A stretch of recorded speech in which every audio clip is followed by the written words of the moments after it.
Good morning and good afternoon. Welcome to another episode of Before Coffee. It is Thursdays 13, which means we've got a list of countries that have the lowest birth rates that aren't small. The big countries, right? Not the island with 200 people. They're going to have small birth rates. That makes sense. We're talking about big countries that have high birth rates. Yeah, that's true. They could have high birth rates too. So we're going to look at all those countries on our list. Exactly. We're going to look at all those countries on our list today, as well as our general news stories. This is Before Coffee, the first and only international game show and father and daughter podcast, where we look up our stories right before the show started. We've just got caffeine in our bodies. We're learning to read and speak live on stream. So let's get into those headlines, but roll that segue wheel. Today on Thursdays 13.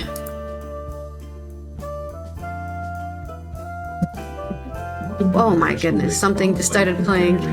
Okay, shush. What happened? I accidentally pressed the National Day calendar and it's decided to play. The 410 million-year-old fossil found in Scotland, which represents a new life form. Holy crap. And greetings for Thursday. Jack Smith said to testify before Congress in a public hearing this time, and we have a winter storm warning for most of the United States. And also the Netherlands, too. Everywhere. Well. Mercosur. The European Parliament approves the appeal to the EU court by 10 votes. Merz and the EPP go ahead with provisional application. The left, scandal. And we're going to talk about birth rates by country. Is it purely a choice, or is there something biological happening? In my culture news, UK grassroots music venues show lowest decline since 2018 as sector stabilizes post-pandemic. Oh, jeez. And 1, 2, 3, 4. Tell the people what you are. It's National Polka Dot Day. January 22nd, 2026 on Before Coffee.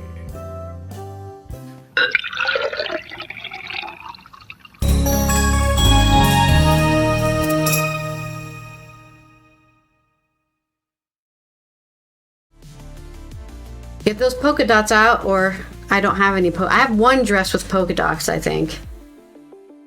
If you got a Sharpie, you can make your own.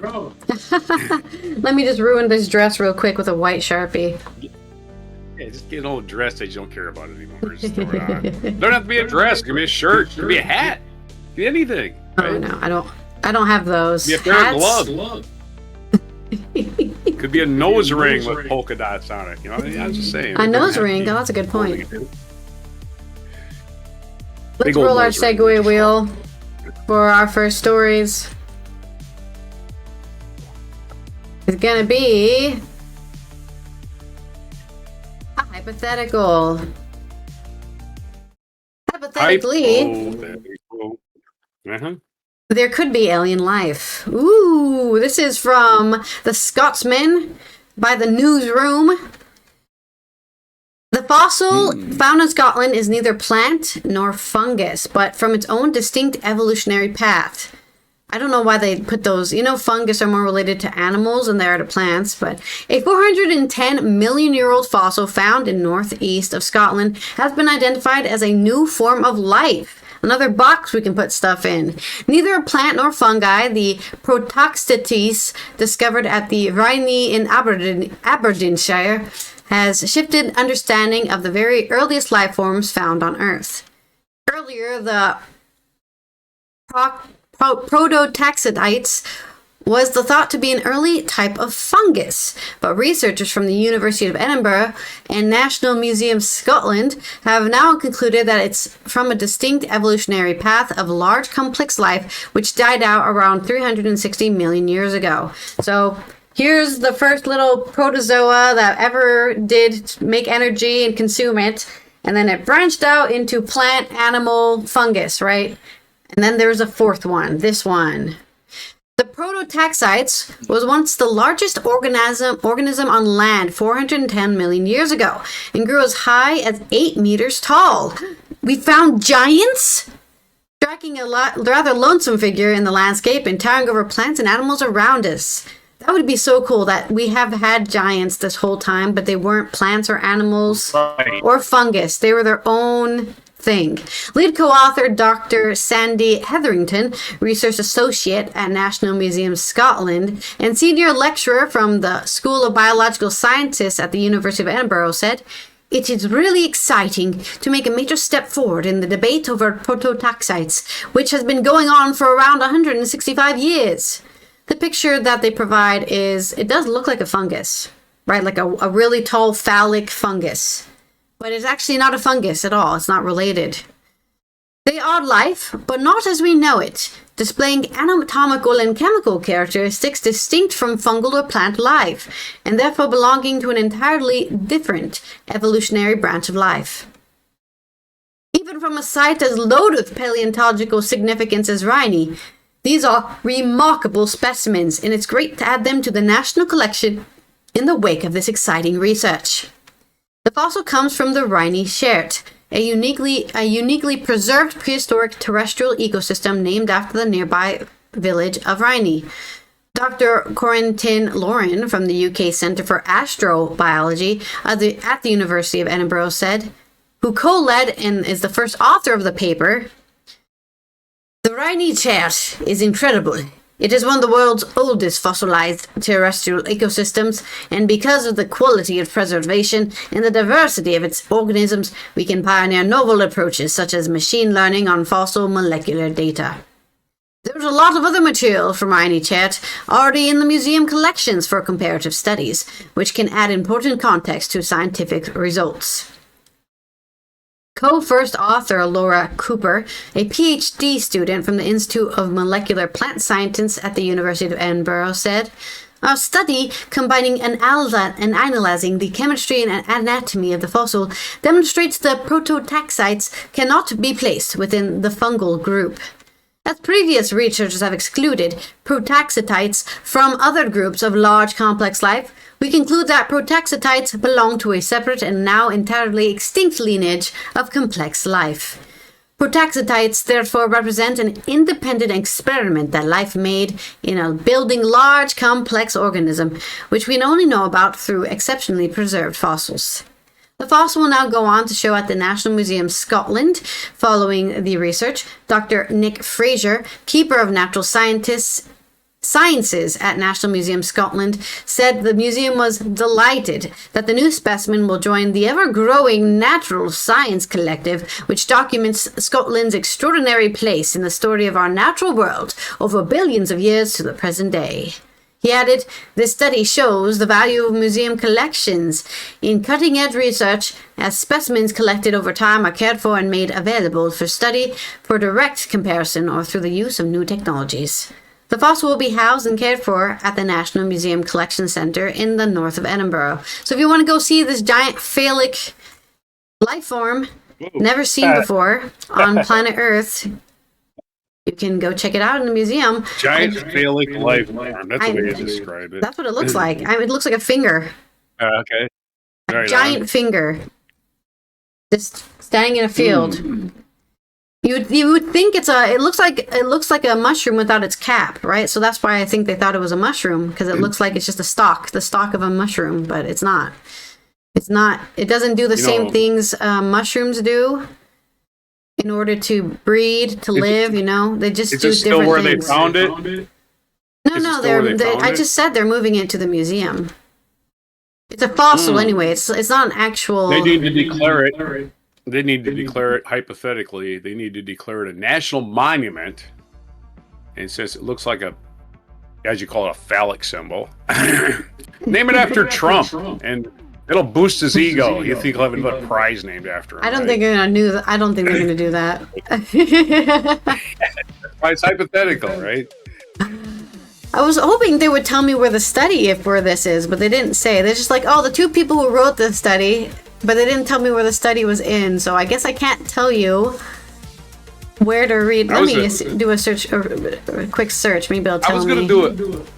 I was going to do a hypothetical also, and on it, Stinky has given up on Greenland. Maybe Scotland could say, "Hey, let's leave the UK and become part of the United States." Start that, and just to piss off the freaking English, right?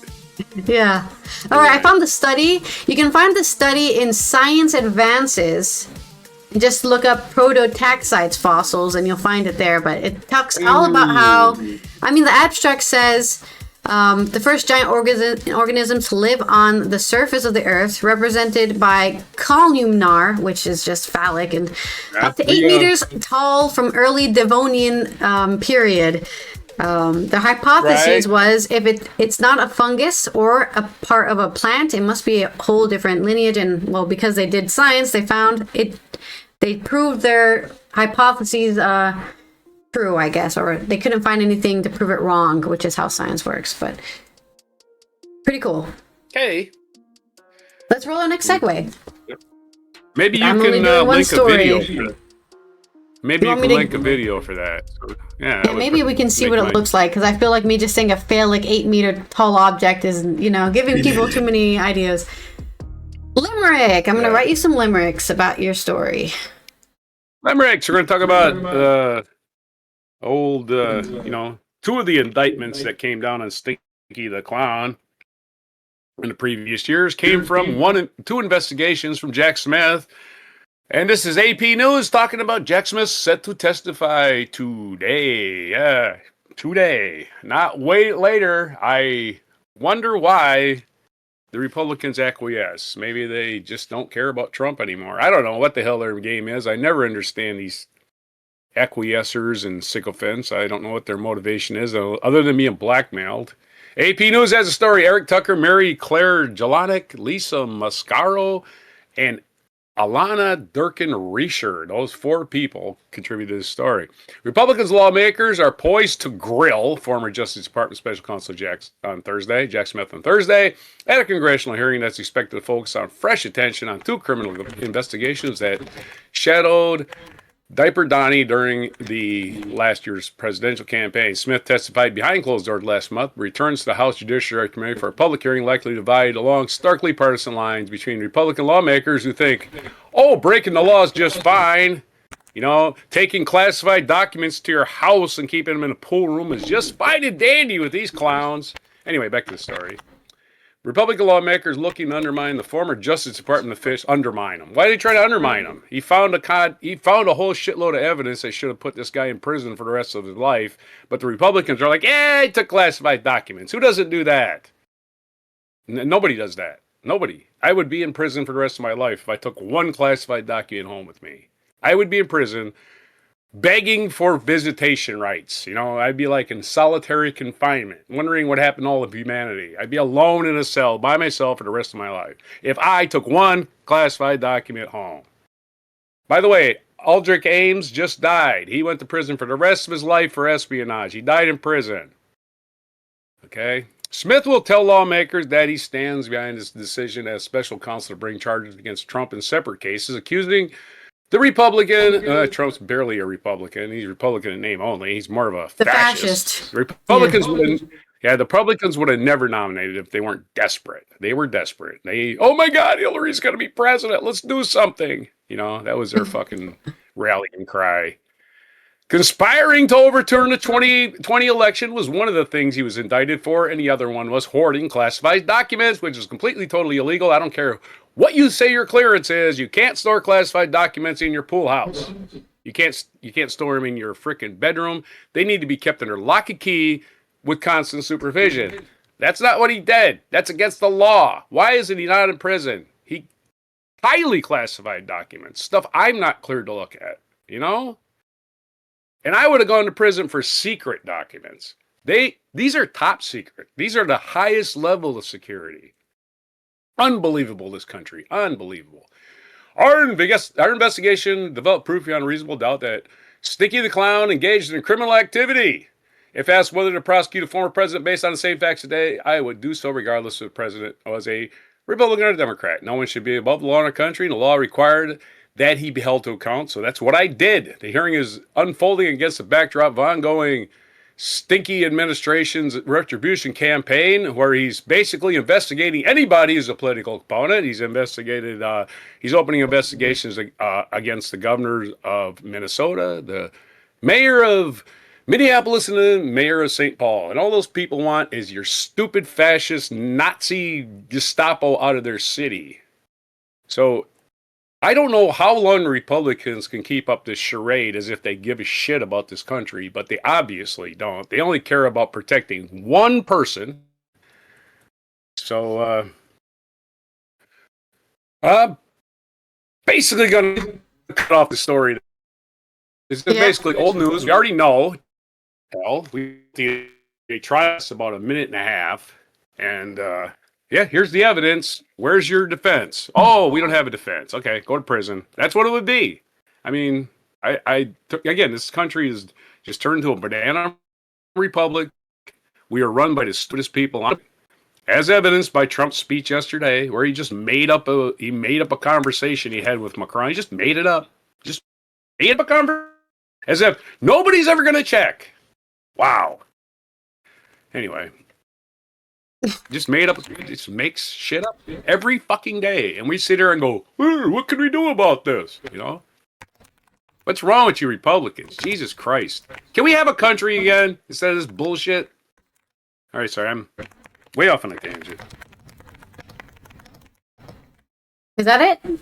You're done? Yeah, that was the story. That was the story. I got another one now. My limerick is... I had to cut it off. In the court where the tensions run steep, Jack Smith with resolve won't lose sleep. For the clown in chief show, secrets ready to flow as the truth takes the stage, not a peep. We hope the truth takes the stage.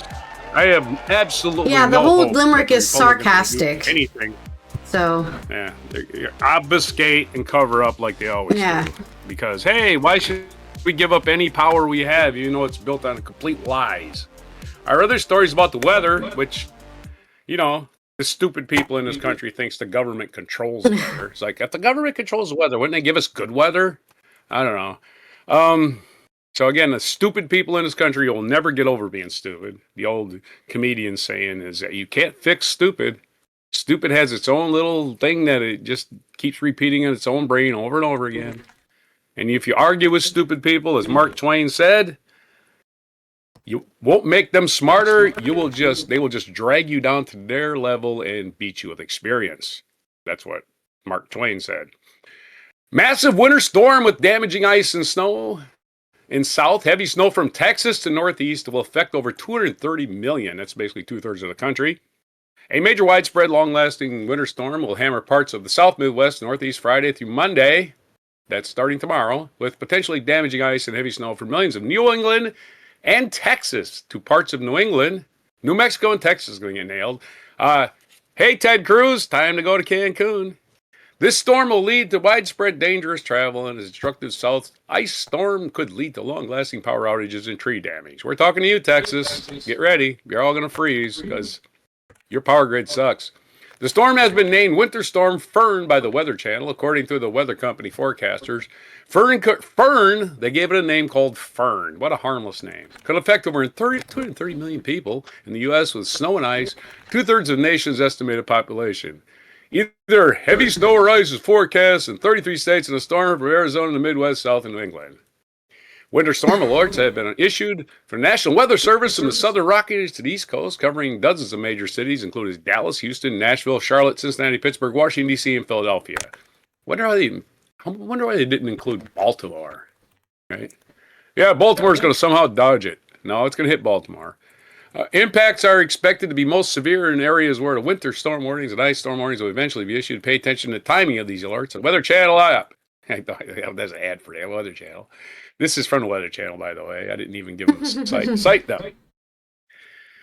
Friday night, the wintering mess of snow, sleet, and ice will continue to take southward into the southern plains, is spread in the central plains, lower Mississippi Valley, as far as Tennessee and northern Mississippi, Albuquerque, Oklahoma, Dallas, Kansas City, Little Rock, and Memphis are going to get done. On Saturday, snow, sleet, and ice could sink even a bit south and attack in Mississippi. Oh boy, they're be confused of what the hell to do. It's a good thing it's happening on a weekend. That's all I got to say. Not a lot of people getting on the roads. Yeah, I agree. It is good that it's happening on the weekend.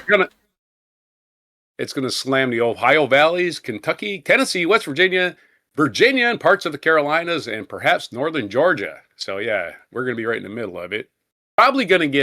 We could probably get ice. That's the thing. I'd rather have snow than ice. Might be blowing. It doesn't say about blowing.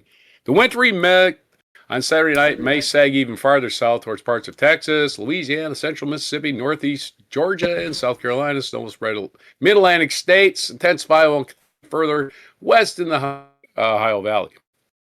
The cities affected by all of this snow are going to be, here's a list: Houston, Dallas, Oklahoma City, Little Rock, Shreveport, Jackson, Memphis, Nashville, Knoxville, Atlanta, Charlotte, Greensville, Spartanburg, Richmond, Washington, D.C., Baltimore, Pittsburgh, Philadelphia, New York City, Kansas City, St. Louis, Chicago, Indianapolis, Louisville, Cleveland, and Cincinnati. Basically, the entire population of the East Coast is going to be affected by this.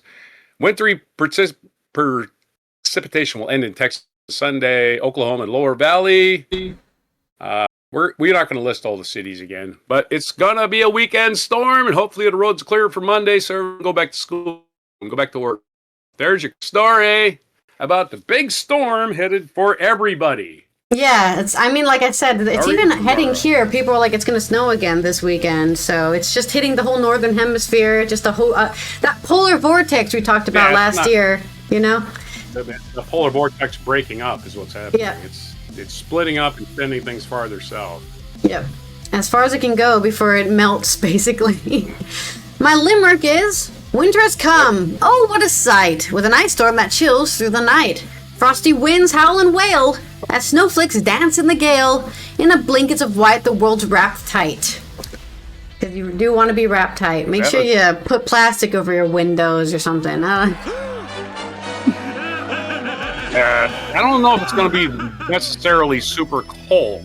It's just going to be a windy. Well, I heard reports from Oklahoma. It's going to be -4 degrees, I think. So. Glad I don't live there. Yeah, and that's pretty bad. Maybe what happens here? Very cold. Very cold for Oklahoma, right? It usually doesn't get that cold in Oklahoma. Yeah. Right. Yeah, we don't know what the hell hits here until the storm. We'll see what happens. That's the problem with the forecasting on the East Coast. Once it hits the Appalachians, it kind of moves it and moderates it maybe, or makes it colder. Well, that's the cool thing about mountains. They can change the weather like that. Let's roll our segue for my next story. Take all weather from it. That's why there's deserts on the east side of every range. Hypothetical again. Okay, let's reroll. Although that's an easy one. I think that's one of the least thinking ones. Hypotheticals. Just give me a mixed metaphor and let's go to my next story. This one's not about mysterious life forms, but instead we're going to talk about the Mercosur deal, which is the deal the EU is trying to make with countries in the South America, like Brazil and stuff. They want to make it's an economic deal. Agricultural deal. It's an agricultural deal. And they thought they were going to get passed through Parliament, but unfortunately it's been appealed by just 10 votes. This is by the economy editorial staff on Il Fatto Quotidiano. The request presented by a group of MEPs from the left, the Greens, and some Liberals has passed the Commission. These issues have already been addressed. Now Parliament must wait the necessary ratification for the agreement's final implementation. There is a disagreement over whether to proceed anyway. So even though they can ratify it, they're not ratifying it because they're still arguing about it. Whether it is yet another vociferous protest by farmers, fear of repercussions in terms of consensus and credibility, or a mere political calculation, the fact remains that the EU-Mercosur trade agreement signed last week after more than 25 years of negotiation has already hit a snag. The European Parliament approved with 334 votes in favor, 324 against, so just by 10. and there were 11 abstentions. So about basically 20 votes is what caused this. The request presented by a group of MPs from the left, Greens, and part of the Liberals to send the text to the Court of Justice of the European Union for legal opinion on its compatibility with treaties. A similar request presented by the Patriots for Europe group, however, was not approved. Now the European Parliament will have to await the ratification necessary for the agreement's definitive implementation, a ruling that could take several months. I mean, we've already spent 25 years on it. Might as well add some more months to that. The EU Commission could, however, after ratification by the Mercosur countries, propose provisional application, which would be subject to qualified majority vote in the EU Council. Which means more people are going to vote on it. And the EU Council is worse because it's going to be like 27 people voting on it instead of almost 700 people. This option, supported by German Chancellor Friedrich Merz, however, immediately sparked protest from the left. Wait a minute, you're going to let 27 people decide whether to pass this now? What's the point of having Parliament? The European Commission regrets the decision taken by Parliament, commented spokesperson Olaf Gill. In our analysis, the issue raised in Parliament's motions are not justified because the Commission has already addressed them, and in great detail. The Commission, for its part, has announced that it will initiate a discussion with national governments and MEPs before deciding on the next steps on Mercosur.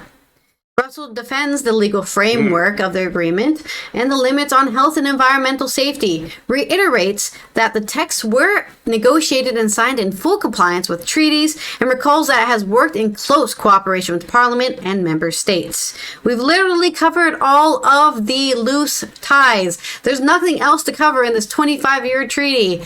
Please, let us pass the damn thing. Merz was much more clear-cut, writing on Twitter, "The European Parliament's decision on the Mercosur agreement is deplorable. It does not take into account the geopolitical situation. We are convinced the agreement's legitimacy. No more delays and must be applied provisionally." The EPP group agreed. The decision to refer to EU-Mercosur agreement to the Court of Justice of the European Union risks creating unnecessary delays at a time when Europe needs clarity and direction. In the current turbulent geopolitical situation, Europe cannot afford prolonged paralysis or uncertainty.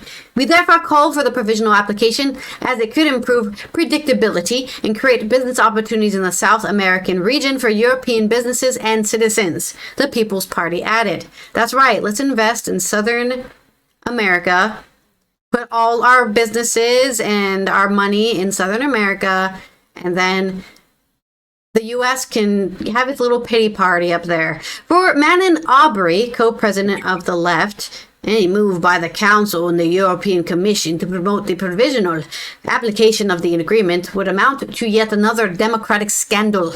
While farmers have been protesting against the agreement for months, we remain firmly mobilized against this agreement and will continue to fight to ensure it's rejected by the European Parliament.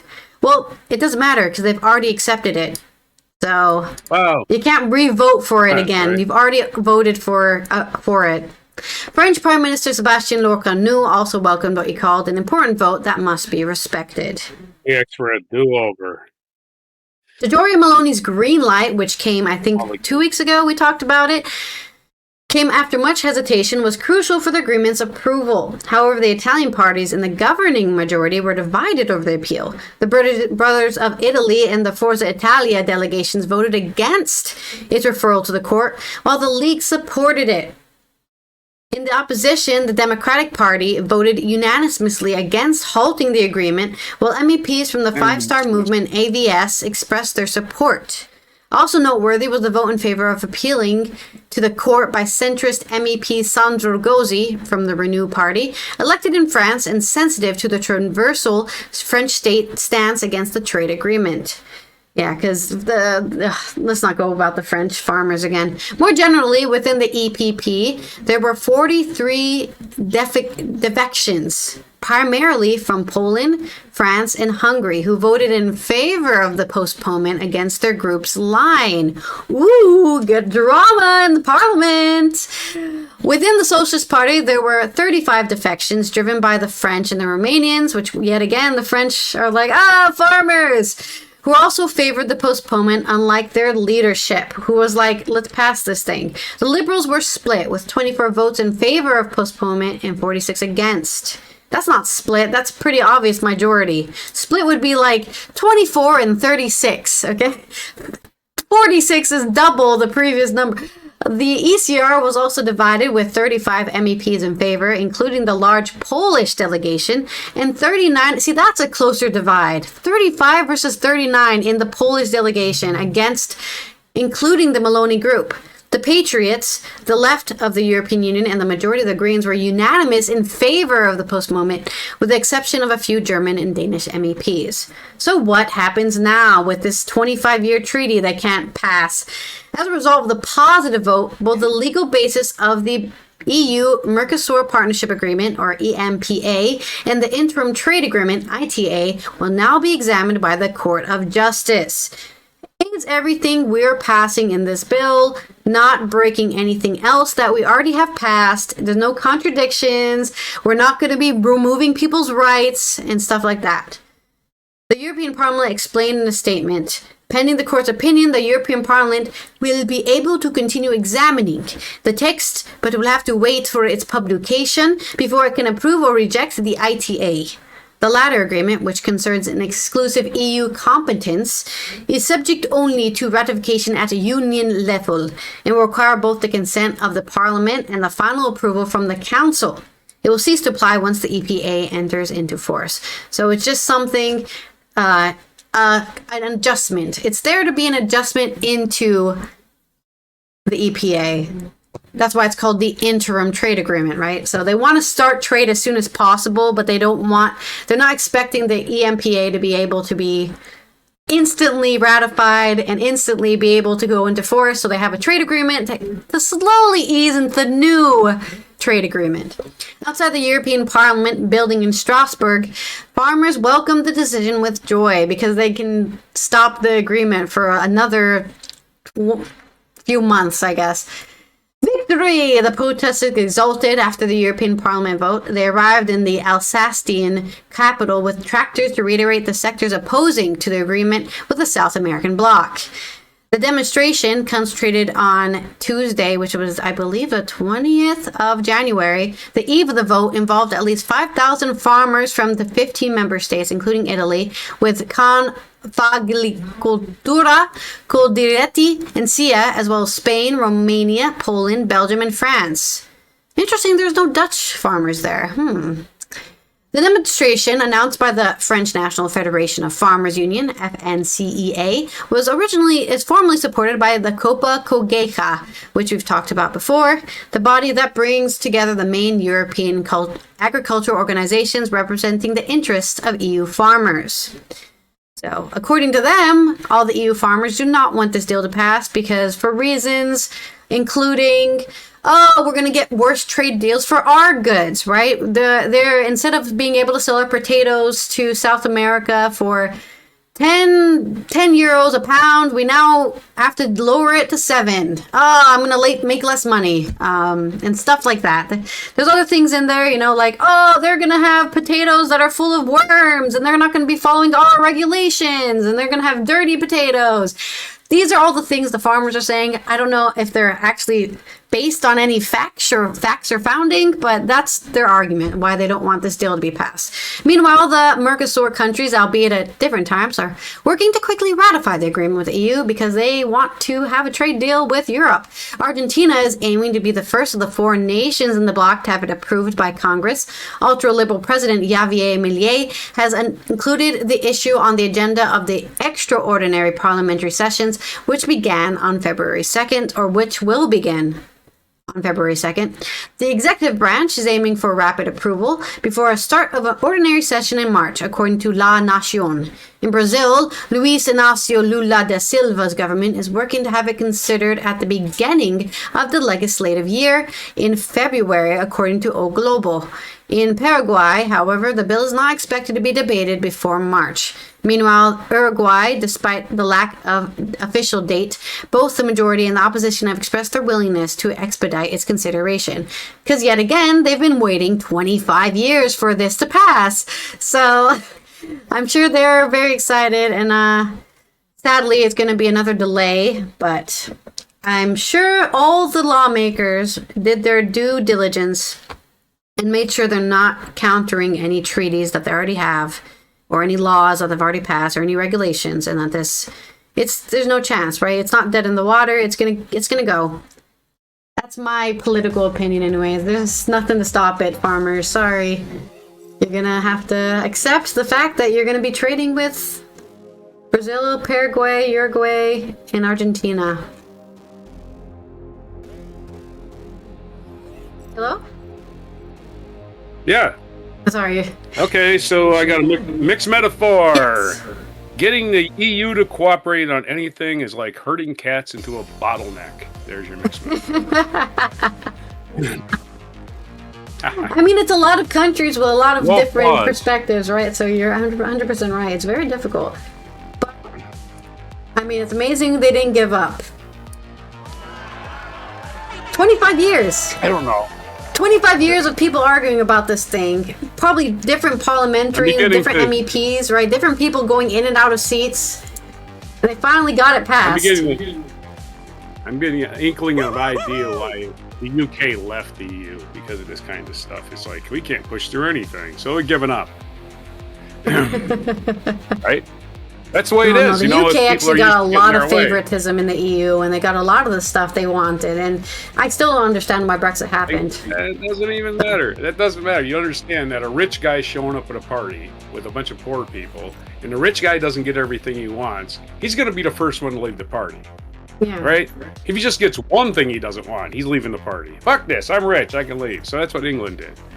Yeah, So, sadly. fuck down. Anyway, you have another story? No. We can't speak too long. It's Thursday after all. Right, yeah, we have to, our Thursdays are our longest birth rate. episodes, so I try not to talk I've done too this much. before. I've done this before, but I included small countries, which is kind of an error. And I also did I not will associate include your anything story that- with something. Yeah, and we associate it. Associate's a good word because mitigating factors besides just being poor actually exist in biology. And we're going to talk about the 12, and I had to make a list in paper because I had to eliminate they would not filter it by population, right? They would not do a filter, at least on the ones. AI will do it, but I don't trust AI's data because they just say, I just grabbed this out of the air. My sources trust me, bro, right? That one. Anyway, the number 13 lowest birth rates in the world. And like I say, there is an ethnic component to this that I had to look up. So let's do it. The lowest birth rate in the world is South Korea. South Korea has a birth rate of 4.76 births per 1K per year. So they have the lowest birth rate in the probably economic, because the more affluent you get, the less children you want to have. He's like, wow, I'm rich. I guess I can have kids, but now I'm 35 and I can only have like a couple. But the poor people will have kids when they're like 16, 17. So there is an economic component to having kids. Our second on the list, as we skip over all the smaller cities in the world, or smaller countries in the world, will be Ukraine. No surprise why Ukraine has a low birth weight. I don't think it's ethnically necessarily related. It's also hard to record the numbers right now. Well, you can record the numbers, but do you want to have a baby in a war zone? I don't think you do. So I'm just saying, they're probably going to jump. The birth rate's probably going to jump magnificently once this ridiculous nonsense is over with. We hope it's over with at some point, right? Their birth rate, Ukraine, is 5.65. So that's like one per more than South Korea.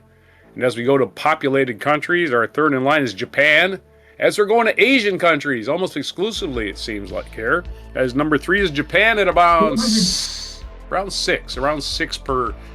1K of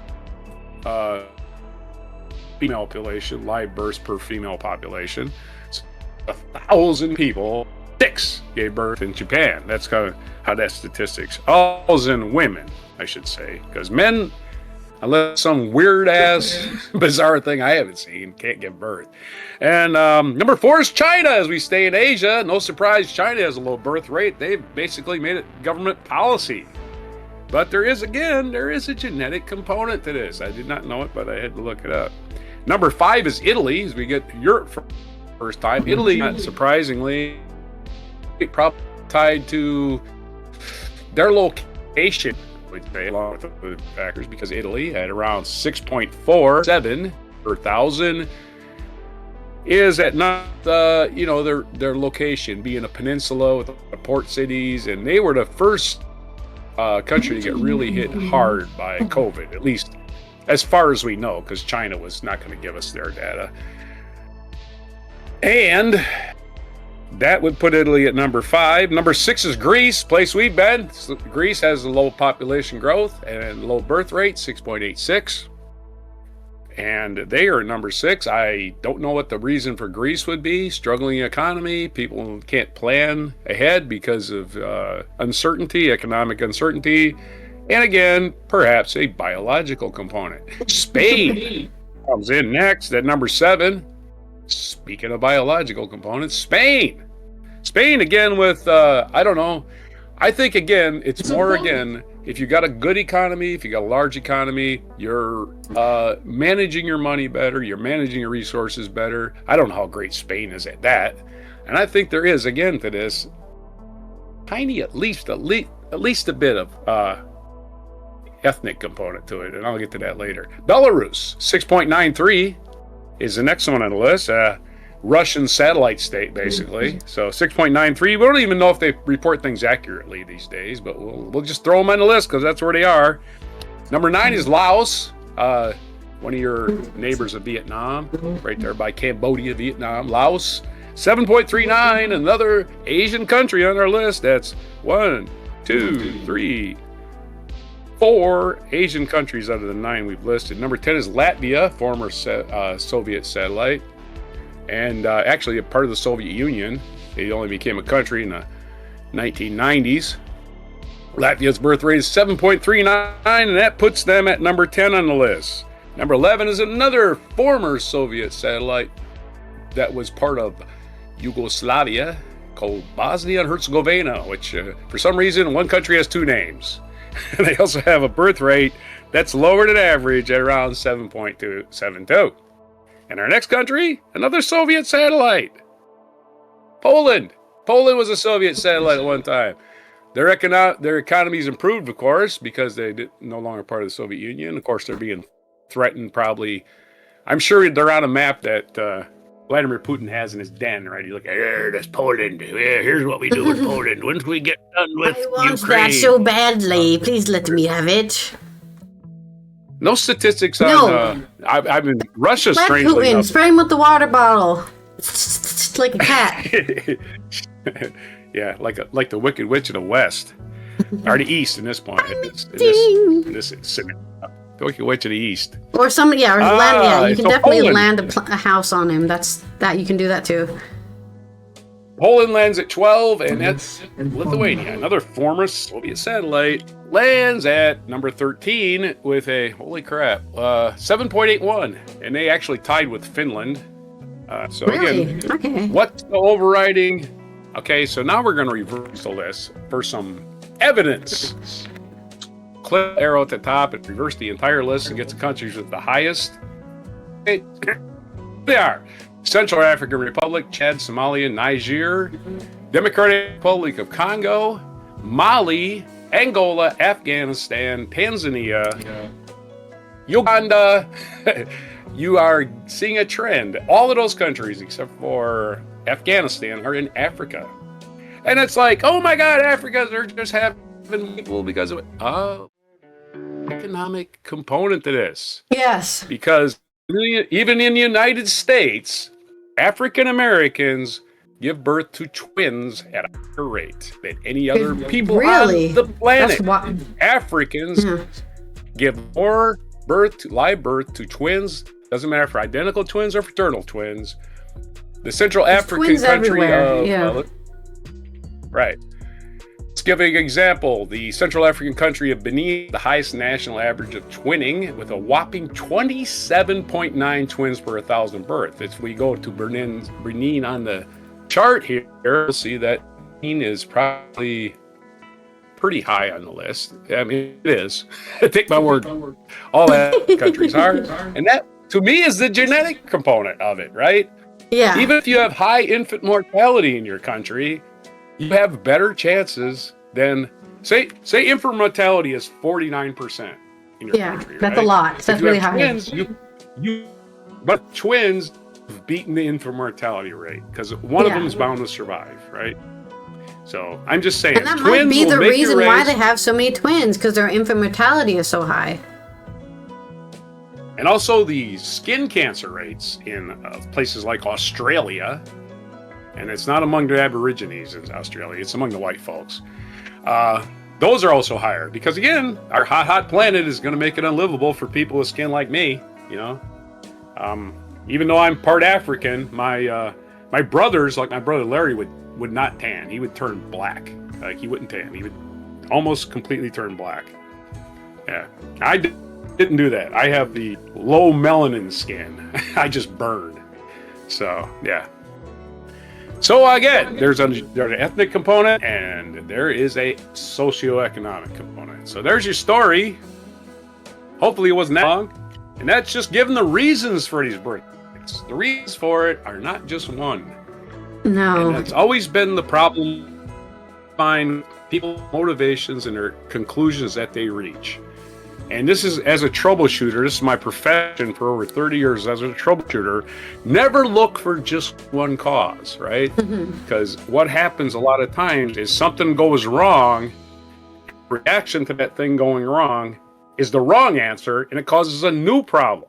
So now you have two things causing two problems instead of one thing causing several problems. Because a lot of people, it happens all the time, for sure. Yeah. that thing is obviously caused by one thing alone. And like, no, it's caused by one thing alone. And as a radio technician, it's an easy thing for me to associate with. Oh.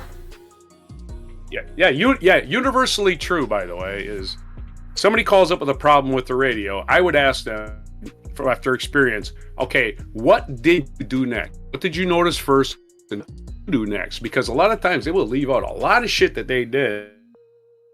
You have to go there in person to find out they hit the wrong button. That's all that happened, right? You spent money on a plane ticket, per diem, right? Rental car, hotel. Nah, you did push a button and got back on the plane and went home, right? You don't want to do that. So anyway, there's my asking for one. Stop looking for one cause for everything. That's a logical fallacy. I don't know if it's on the list of logical fallacies, but it should be. Well, my associate with this story is, of course, I mean, I can give you one reason, multiple reasons why I don't want to have children. I'm not having children, so I haven't popped out 15 babies. And of course, one of those reasons is, nobody does that. You know, society sucks. A lot of people. I mean, it's grass is green on the other side, isn't it? So. I know I'm in a privileged place. Don't worry about it. We'll cover this when we talk about the sanctity of life later, but the whole thing about let's make people have kids and give them no support once they have kids. Yeah, it's so messed up. In this country. It's the opposite. So messed it just makes people not want to have kids. Like, are you kidding me? You're going to force me to have a kid and give me no access to childcare. You're not going to pay me enough at my job where I can quit and stay home. You're gonna make me quit my job so I can have it. Yeah, no, thank you. Also, hello, Dorina. And they're gonna cut my food stamps because I can't work because I got a kid, and they're gonna cut my food stamps. Yeah, brilliant strategy. Makes sense. Pro-lifers. Yeah. Anyways, there's my association with your list. Also, I sent you a video, so I guess load that up while we roll the segue wheel for our culture segment. Forgot to applaud you on your collection of.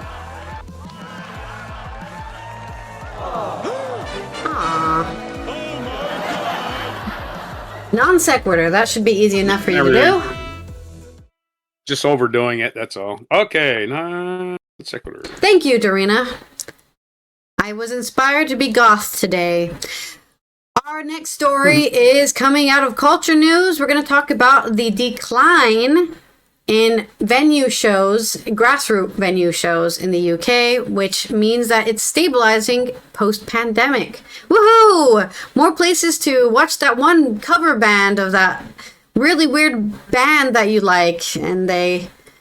You know, the tickets are really cheap. That's the great thing about grassroots music venues.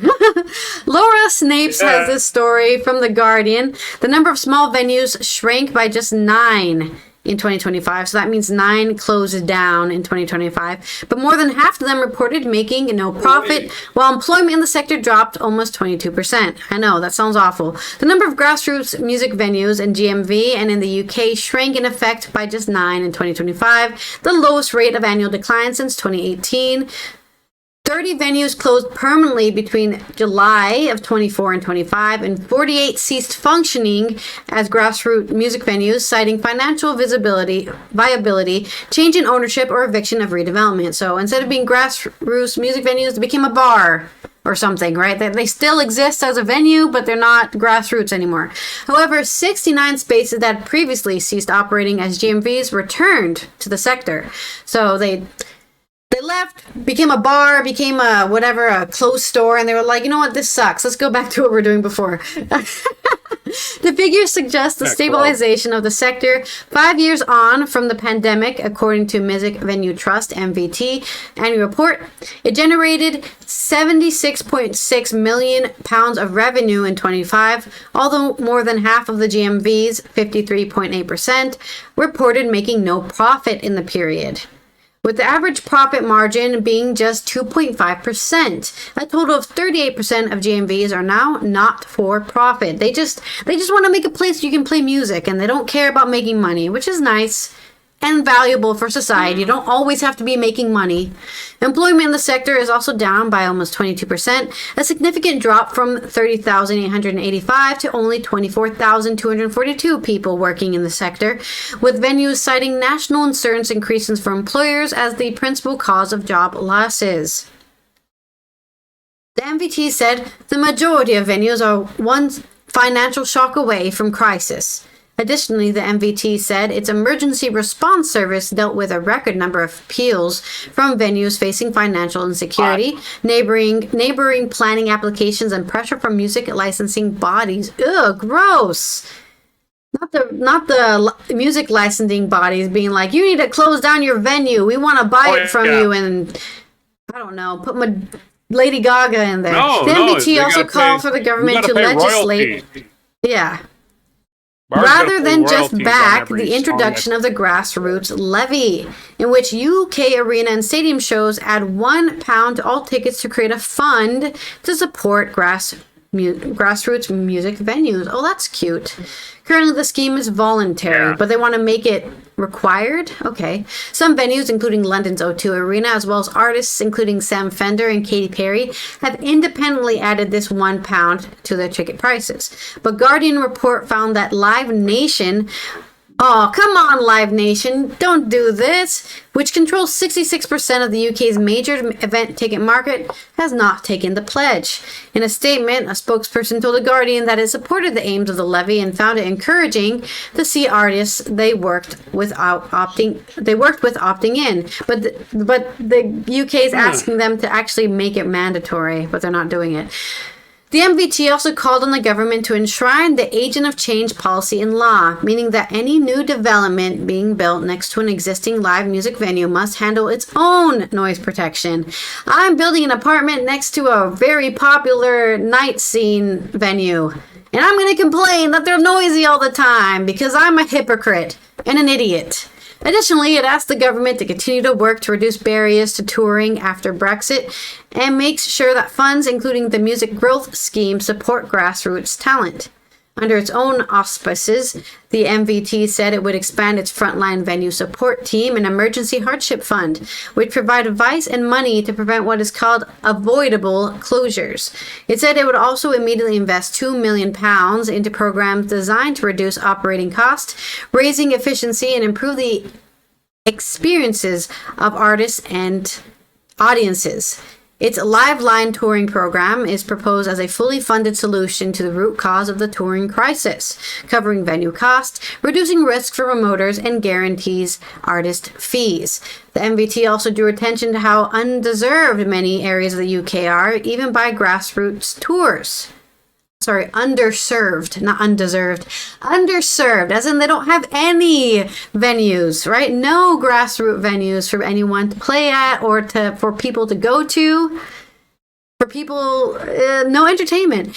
It said that 175 UK towns and cities that had at least one grassroots music venue did not host any significant touring artists in that period. But The Guardian reporting found that the UK touring market was expanding. Last year, Dennis Desmond, chair of the Live Nation UK and Ireland, said, compared to the 2015, we're hosting events in 40% more towns across the UK, showing that demand really is nationwide. So, The Guardian's reporting other statistics, while the MVT is saying, no, we're not playing in enough towns. But it is increasing, so maybe next year will look even better, or after the end of the year. But there's your news on grassroots venues in the UK and how people are working hard to get it back up and get it stronger than when the pandemic hit. Yeah, that's all well and good, but our band and you're playing cover, like I said before. Yeah. Bars are not going to hire you if you play covers. More likely if you have your own songs, because then they don't have to pay they have to pay royalties. Bars have to pay royalties to either one of the two. It used to be just two publishing groups, BMI and ASCAP. It used to be two publishing organizations. And they have to pay for each song. You say you got Pink Floyd song. Oh, Pink Floyd's going to get, whoever publishes owns the publishing rights, gets royalties in that bar. Yeah. So, for instance, bars in Texas will not hire you if you're a cover band. They just ain't going to hire you. Why should we hire you? We got 75 bands lined up that play their own song. Yeah. Anyway, my non-secular had to do. Yeah. Well, anyway, this association, the MVT, right? They also fund people to go to these venues too, right? It's like, oh, you want to tour the 175 towns or something in the UK? We'll give you some money and you can go tour all of those places. And then people will be like, oh man, the local juke joint really is hitting it off. Maybe I should go there and spend my money. Maybe. And then they can survive. And as a consequence of this thing, I had to look up one specific band that I wanted to see for years. They're called Australian Pink Floyd, right? But Australian Pink Floyd is not playing their own songs. So the tickets to an Australian Pink Floyd start out at $115. That's not even the real Pink Floyd. That's the fake one. Yeah. Because they got to pay the royalties. The venue has to pay the royalties. And it's part of your ticket price. Don't worry about it. They're putting it in your ticket price, folks. So that's what you're paying for. To me, I just, if I'm just going to listen to an imitation, I'll just play the album. Because just going to a public place and getting all sweaty and look for parking, is that really worth it, just the invitation? And other non-sequitur I wanted to add is I was wondering, the highest grossing concert tours of last year, this is a shout out to Oasis, by the way. Yeah. The number one grossing was Beyonce. Her Cowboy Carter tour was the top spot, boosted by high ticket prices, unfortunately, because Oasis sold over 600,000 more tickets than Beyonce, but somehow got less gross, which means Oasis wasn't trying to screw their fans. Thank you, Oasis, for not screwing your fans, like Beyonce apparently don't give a shit about, right? I don't know. And again, it might even be her fault, right? It might be her agency or her production company or the freaking label. I'm going to assume you never see her band on stage. Whereas Oasis, you know they're playing their songs because you can go, boy, that guy can't sing anymore. You know? I want to see a legitimate concert. I don't want to go see a video. You don't want to see a celebrities dance on stage. Yeah. I don't want piped in music. I want to see introduce the band. Even before the damn concert. I don't have to see him the rest of the damn concert. I just want to know there's a band there and not just some piped-in music. That's my problem with a lot of these people. Which is something I actually really like about BTS concerts, because they don't play instruments. They just dance and sing and rap. But they always bring on a live band in the background. So there will actually be a local live band playing their songs in the background, and they'll be on the stage with them, and then they'll go, thank you to our band, and then thank you to Tom on the guitar, and they'll still do that, which is I'm just saying, Beyonce and Taylor Swift are just playing a backing track on a computer somewhere. Well, no, Taylor Swift has a band. Musicians. They have a band. They're just not on. No, they have musicians. They're just not on stage. Okay. I would just like to have them introduced, right? Yeah, just introduce. exactly. Introduce them. I've never been to a concert. I've never been to a concert where the band wasn't introduced. Like every member, even the fucking guy, the horn section, right? Yeah. I've never been to a concert where that wasn't part of the show. So, and again, I think I'm only going to go to festivals from now on, because like if I don't like what's at this stage, I can just leave. Yeah. And I got a ticket. And you can go get something to eat or something, or stare at the sky. Or take a nap, or pitch a tent somewhere. But yeah, the whole thing. Anyway, let's do a spin because I looked at nonsense. Is the video loaded? Are you good to go with the video? No, not yet. But I guess I'll do it now. I got to go on to Messenger. That's right. Shit. Let's roll the segue for this day in history. This might take a minute for me to load it, but it'll load while I'm reading. Hopefully, it won't interrupt too much. Okay. Reminds me of a song. All right. That's an easy enough one. I'm sure there's going to be an artist in this day in history somewhere. Down. Scrolling and scrolling and scrolling. On January 22nd in the year 1561, statesman and philosopher Francis Bacon was born in York House, London. He, of course, invented delicious. Bacon. No, he did not invent bacon. He was also given credit years later for writing all of Shakespeare's works, because I have no idea why somebody did that. They were around the same time and they knew each other. Okay, there's enough evidence for me. 1849, playwright, novelist, and short story writer. Speaking of writers, August Strindberg was born in Stockholm. He combined psychology and naturalism in a new kind of European drama that evolved into expressionist drama. And he's from Europe, and he's wearing a cowboy hat. Or that might be a bowler. It's probably a bowler. 1898, Sergei Eisenstein, Russian film director, was born. He's known for such classics as Battleship Potemkin, Alexander Nevsky, and Ivan the Terrible, released in 2 parts in 1958. Ivan was terrible. They had to make 2 movies about him. In Queen Victoria, who reigned for more than 60 years, during which the empire reached apex power. They used to say the sun never sets on the British Empire. Well, it does now. It sets on it a lot. 1904. And it's always cloudy. Ballet choreographer. Yeah, it's always cloudy and rainy. London fog was never a thing until the frickin' coal burning. You know that? 1904, influential ballet choreographer George Balanchine was born in St. Petersburg, Russia. Can't say Russia now. 1 year later, 1905, was later known as Bloody Sunday. Russian workers marching on St. Petersburg were fired on by Russian troops, and oh my God, the Tsar said, hey, we're going to reform Russia. You just wait. And about 13 years later, they got tired of waiting. Or about 11 years later, they got tired of waiting. Sorry. And they had the Bolshevik Revolution. 1931, singer and songwriter Sam Cooke was born in Clarksdale, Mississippi, one of the most influential blacks of the post-World War II era, who was killed twice. And there's an interesting movie about that. Why do you say he was killed twice? Because he was shot by accident by a hotel clerk in the hotel he was staying at, because he ran out in the hall naked for some reason.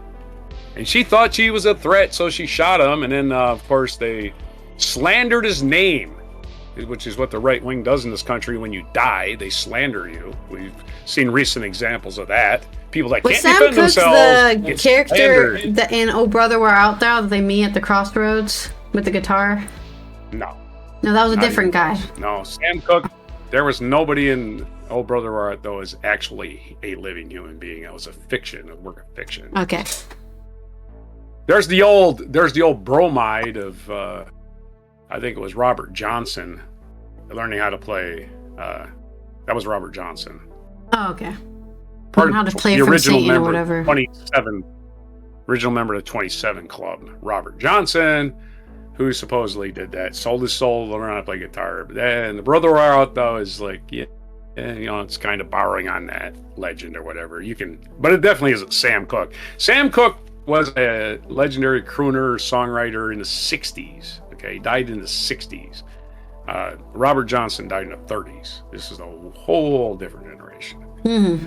All right, so what else in this day? During World War II, all Japanese resistance to Papa, the island of New Guinea, which is the site of an important Allied base at Port Moresby, ceased. So the Japanese started fighting over Papua New Guinea. All right, there you go, I guess. 1973, U.S. Supreme Court issued one of the most momentous decisions, Roe versus Wade, which has been reversed by the fascists in charge of the Supreme Court now. And the Christian nationalists are all happy that, you know, poor people can die of childbirth complications and there's nothing they can do about it. You just go ahead and die, bleed to death. We don't care. Go outside, bleed to death in your car. We're not going to give you an abortion. Yay, yay, pro-life. 1992, serving as a payload specialist, Roberta Bondar became the first Canadian woman and the first neurologist to travel in space. That's real important, having a neurologist in space in case somebody has a brain injury. I don't know. Space shuttle Robert Bondar. So this was 1992, the first Canadian woman. In 1998, speaking of infamous people anyway, we were a minute ago, one of the most notorious domestic terrorists in U.S. history, Theodore Kaczynski, better known as a Unabomber, was sentenced to 4 terms of life in prison without parole. He had killed 3 people in 22 and 16 bomb attacks in 1979 through 75. Yeah, he's just a big steaming pile of crap. A really, really smart guy that decided, I'm anti-technology, so I'm going to blow people up with technology. Okay. Makes perfect sense to me. 2006, Evo Morales was sworn as president of Bolivia. And that's not where Mike Tyson knocked anybody to. It's actually a country. Becoming the first person of indigenous descent to that office. Congratulations to Bolivia. 2010, this chart. Brian left the Tonight Show. I'm sorry. Jay Leno booted him off the Tonight, hosting his last episode of late night television program. A big mistake by NBC. They have not recovered. They tried to paper it over. Big mistake. Jay Leno said, I'm so popular, I need to take over the show. 2018, Ursula K. Le Guin. Best known fantasy. It was better than J.K. Rowling, and J.K. Rowling copied her ideas from her books about wizards. So instead of reading Harry Potter, go read her Earthseas series. It's better written and means more science shit. Fiction. Yeah. If it's science fiction, it better have some science. And fantasy, it says they are imbued with concern for character development in language. Okay, well, character development, big deal. 21, Hammer and Hank passed away. The famous baseball player was the all-time home run king. He died at the age of 86 at this day in 2021. Other things that happened today. Featured event 1984, Apple releases its famous 1984 commercial. Ooh! During the Super Bowl on this day in 1984, Apple Computer aired an ominous new commercial during Super Bowl, 18, the 60-second ad, which directed by Ridley Scott and drew inspiration from George Orwell's dystopian novel 1984, was Apple's promise that a new computer would help consumers avoid a dark age of technology. Well, that prediction was totally not coming true, because we are definitely in that Big Brother era where they're kicking in the doors, dragging you out of the shower, grabbing 5-year-old kids and taking them into detention because they're on the street. Yeah! Punishing children. We're well past 1984, because at least 1984 probably had responsible, intelligent people in charge. All you got now is sycophants and idiots. And criminals. Sycophants, idiots, and criminals. That's what we got now. The dumbest criminals in the world who do everything out in public where you can prosecute it easily. So hopefully we can do that someday. Our feature biography is Lord Byron, British poet. Lord Byron. Not Lord Tennyson, Lord Byron. Born January 22nd in 1788. On this, so his birthday would be... He only got to be 36. You'd think a lord would have protected him from, preserved him till old age. Probably died in an accident, though, because it was in Messolongnon, Greece, is where he died. April 19th, 1824, at the age of 36. Other birthdays today, Grigory Rasputin. Speaking of famous Russian notorious, debauchering type persons. He was born in 1869. Happy birthday to Rasputin. We did Sam Cooke. It's John Hurt, British actor. I am not an... Oh, he played the Elephant Man. John Hurt. Born in 1940. I am a person. Jim Jarmusch is American director, born in 1953. Those are your birthdays, and nowadays he's unfortunately named Sanctity of Human Life by people who absolutely have no use for until their draft age, and then they're ready for them again. So, human life people are the ones that start all the wars, are the ones that cut child care funding consistently. They don't head start. They don't want your job to help you with child care. They don't want anything like that. They don't want the government to even help you at all, but they want to force you to have a baby. Those people. National Blonde Brownie Day, which those three things today. Celebration of life seems like the same thing as National Sanctity of Life. Celebration of Life Day, as it's just the oxymoron of these people calling themselves pro-life is just baffling. It's baffling. You are not pro-life. If you're pro-life, you would care about every life. You don't. You don't care about every life.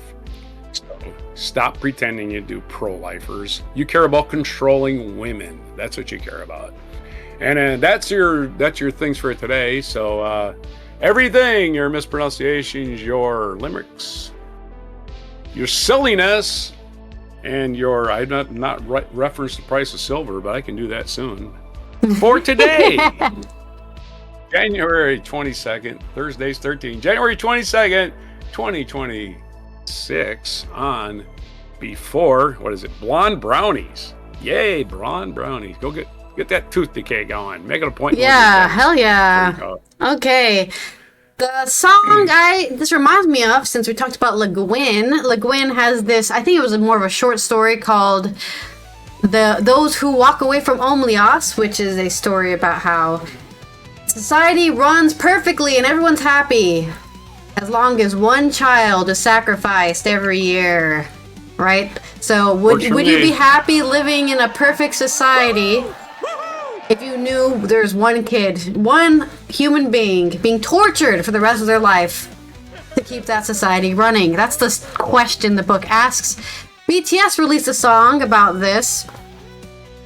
So I'm combining two things together here, called Spring Day, in which the pre-chorus goes, the pre-chorus goes, the post-chorus goes, past the edge of the winter's cold. This relates to our story about the weather. Until the spring day comes again, until the flowers bloom again, please stay there a little longer, and stay there. And all about walking away from Omlios. That's the name of the book, of course, Who walks away? That one child being tortured. And sanctity of life, right? As long as you can torture that one kid to keep society safe, Yeah. It's a very good book. Everyone should read all her books, honestly, because she's a great author. And the world turned a little darker when she left, because she was really smart. I say most common people sense, would. I say most people given that choice, they would just say, "Go torture the kid." Yeah, I mean that is the kind of story, right? Everyone's oblivious. Everyone knows, but they act oblivious to it, right? That's happening. I know from what's called, I had to look it up, the Mill studies, where people will bow to authority even when it was conducted. There's a total stranger. You ask him a question, if he gets the question wrong, you shock him. Of course, the person is totally not. They did that. Screaming, whatever. Yeah, right.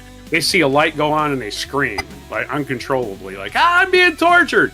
And no matter how much torture, how much the shock increased for that person next door, the person responsible for giving them the shock kept giving them the shock because they were told to. He missed it. Yes. Give them the shock.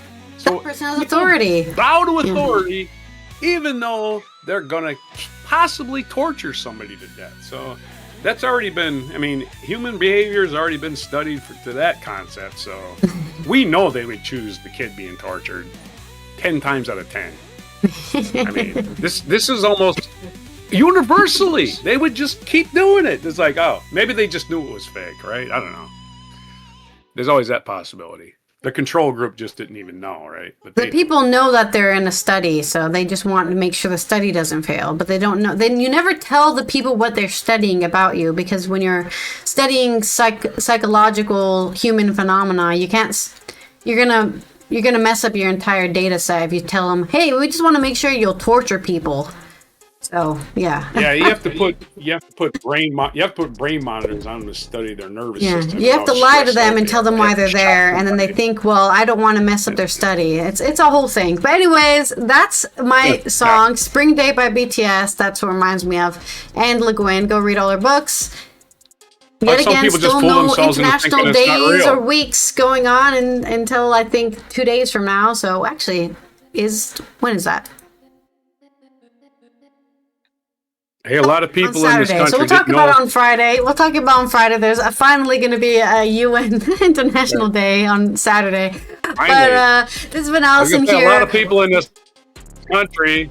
I was going to say one more thing. A lot of people in this country didn't know they were in favor of annexing Greenland until they were told they were in favor of it. So yeah, there's that. People just form their own opinions of what they're told. Sorry. This has been Allison here from the Netherlands, Roger from the East Coast of the U.S. As we finish off another Thursday's 13, go think about all these philosophical questions we brought up for you. And we will see you tomorrow for Friday News Dump, in which we will finish off the week with all the news we can cover before the weekend, so you don't have to worry about it. Please subscribe to the Before Coffee podcast channel so that we can let YouTube know that people want to watch us and they enjoy watching us. And thank you everyone who's already doing that, already following on Twitch. And don't forget to turn those notifications on so you know when we go live and post a video. And thanks to all our patrons. Here is our very tall mic drop moment. Very tall. Plants and fungi created one of Earth's first complex. Unfortunately, I can't find a recent video about this subject. But I just want to clarify, they are not mushrooms or trees. Continues to this day. Right. They find it in Scotland because the article we covered today discovered that it's neither a tree or a mushroom, even though this study might talk about how they are mushrooms. They aren't mushrooms. Which are the reproductive part of some types of fungi. Okay.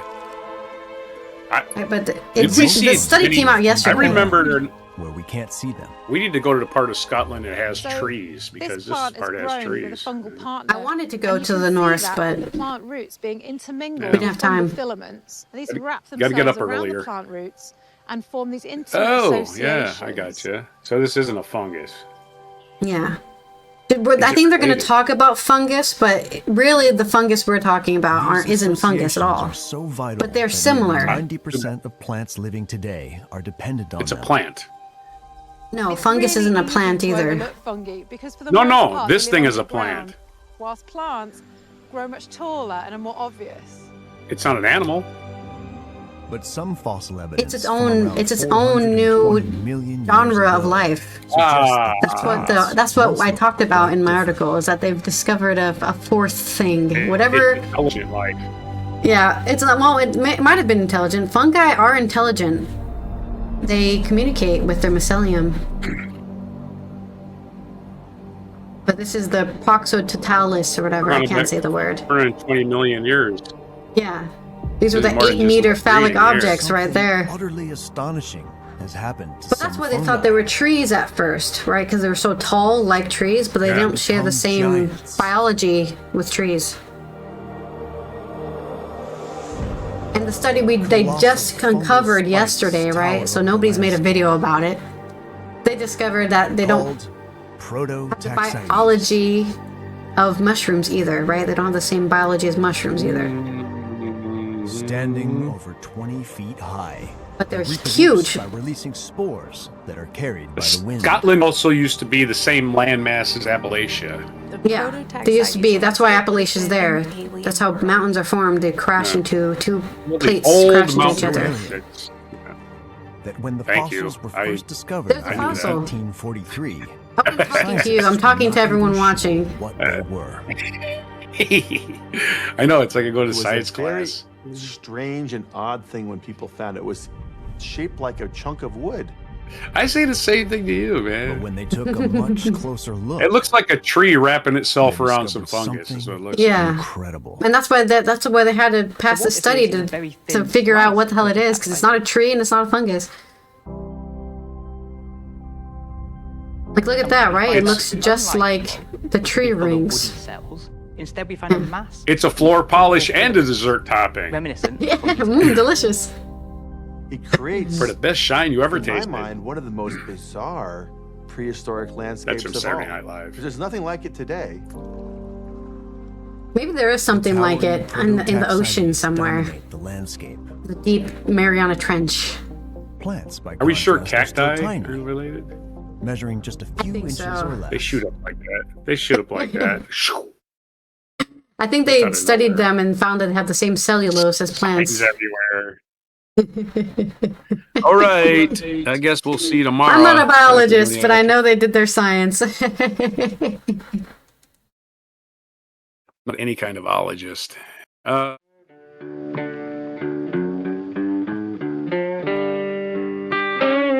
Be sure to hit the like, subscribe, and notify buttons. And follow our other channels, Toxic Alley, History of Gravy, and Scratchy Old Records.